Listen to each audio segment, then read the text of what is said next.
Thank you. Cheers. Welcome back to Swansea Arena for the Bets Victor Snooker Shootout. Let's get the next players to the table. We begin with the reigning European Amateur Champion, Ross Muir, and the reigning German Masters Champion, the captain, Ali Carter.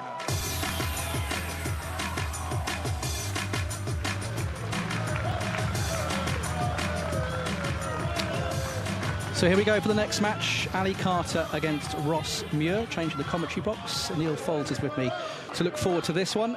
Good afternoon, Neil. Good, lively atmosphere there in Swansea already. Yeah, it should be a good one, this one. And Ali Carter, very experienced player. Ross Muir, the gloved Ross Muir without the glove on today. Where's the glove? He's not brought it with him to Swansea by the looks of it, or is it coming out now? Yeah, we'll find out. Suspect he'll put Ali Carter into break. There is the glove, Neil. Not left in Musselburgh.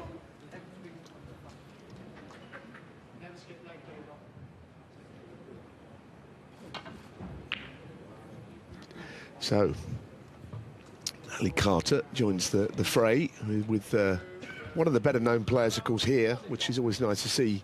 Such a a combination of new players, young players. We've seen the Davises, Liam and Alfie go through. That's nice, Welsh lads.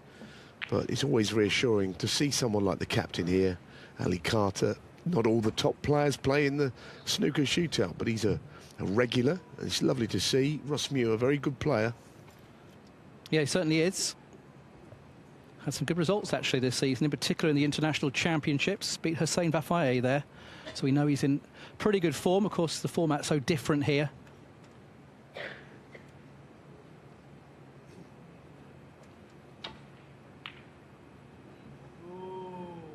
But he's up against Ali Carter. Although Ali's never gone beyond the last 16 of this event. He's made the last 16 on 3 occasions. Most recently back in January.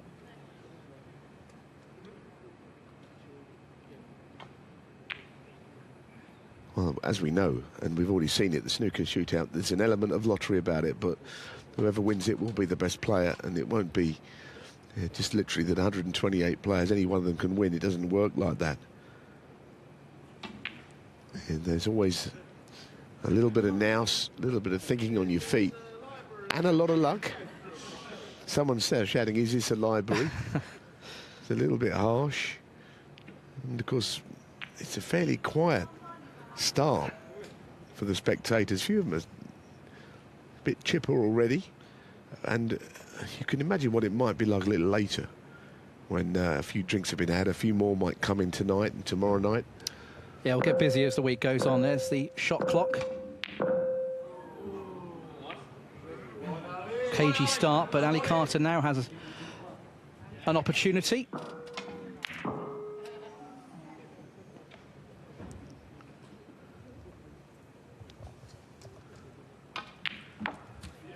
Didn't go in cleanly, that one, but it still went in. Carter might a little pop at either yellow or brown here. So it's nice to be in first, isn't it? These 10 minutes, you know, they can race by if you don't get a chance early on. But as we've also seen, first in doesn't mean first win, because you've seen players in the last couple of minutes already, frames have been turned around dramatically. Yeah, it's been a really good start to the tournament, actually. We saw that with Chris Wakelin in the first match. We saw it with Liam Davis. That was a remarkable clearance at the end.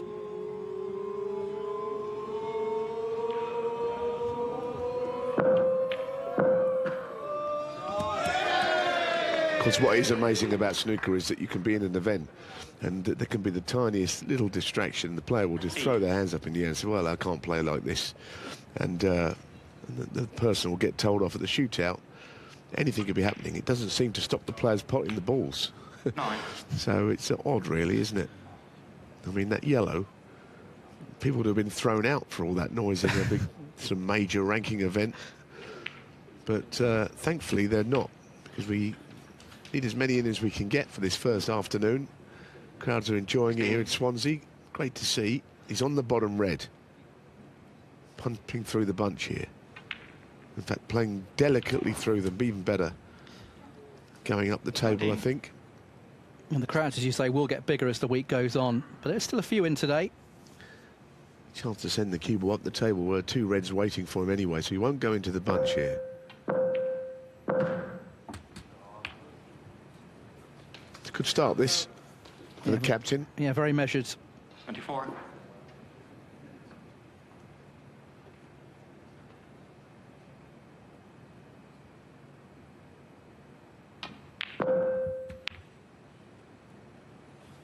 And I think if you're generally a quick-thinking player, in the first 5 minutes, you haven't got to rush that much. You know, you've got enough 15 seconds per shot. Things can get a little frenetic in the last 5 when you're down to 10 seconds. You've got to be getting in position to play this shot very swiftly. But at the moment, Carter is just in charge. So likely to leave a nice angle on the blue. 30.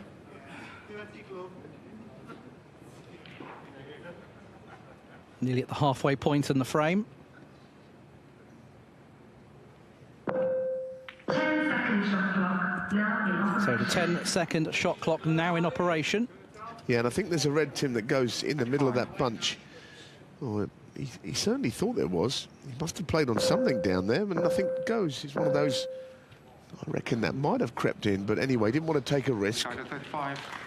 Got to be careful not to retreat to your bunker too early in the shootout. And obviously nothing there to pot, but you know, as we've seen, Ross Muir not out of this frame yet.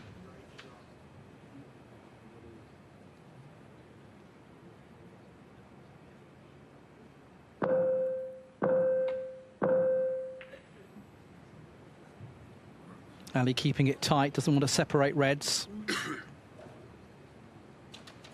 Yeah, you've got to try and keep your opponent at bay, haven't you? You've got to be like a matador, haven't you? Trying to sort of stop them attacking you late on.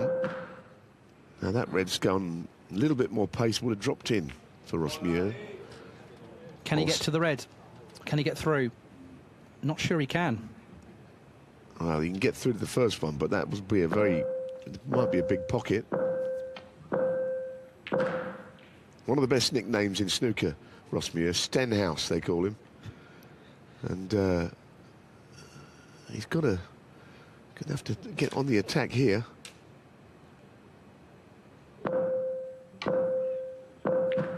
There's still plenty of time, isn't there? And these reds aren't too badly situated, so Ross Muir does get his opportunity. 1.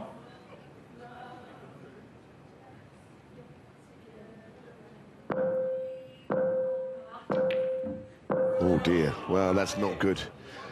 I mean, I think he put a lot of attention into getting onto his red to the point where he forgot about the obvious, which was knocking that green in. And now Carter, it's all in his hands. I mean, while he's at the table, he can't lose, basically. He needs to occupy the table 1. and find a way of just breezing through. It's gone a bit too far, though, there. Controlling the cue ball not easy. He's done well. He has done well. He's on the red just above the black. 6.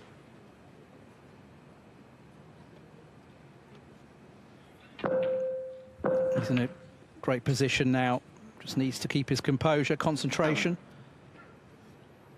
I think just keep potting balls, even though there's an argument to just get out of there and play up the table. But I think, as I say, at this level, the standard of players, they're much happier potting balls than playing safe when the balls are there to pot. 14. And the lead is growing.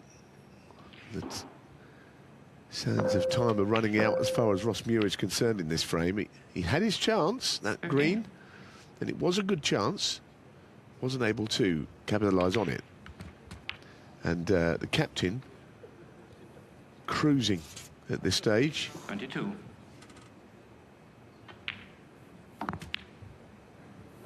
One of the tournament favourites, of course. We saw that. One of the players that, with the name that might be attracting people's eye, top player.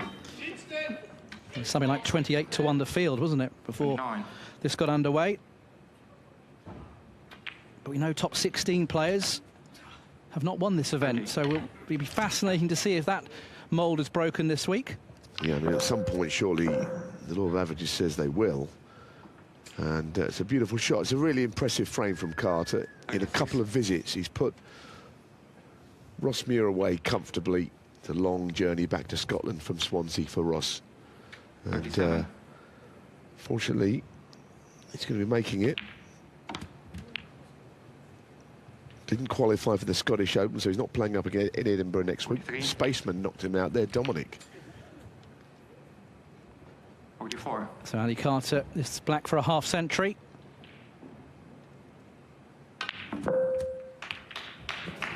Trying to move the red as well, but it's been a very impressive frame from the captain. 51.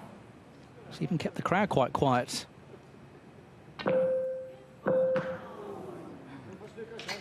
And that's it, that's the end. 31. Ross Muir concedes defeat. Ali Carter dominated that frame. A couple of nice contributions, including a break of 51, and Ali Carter is through to the next round here in Swansea.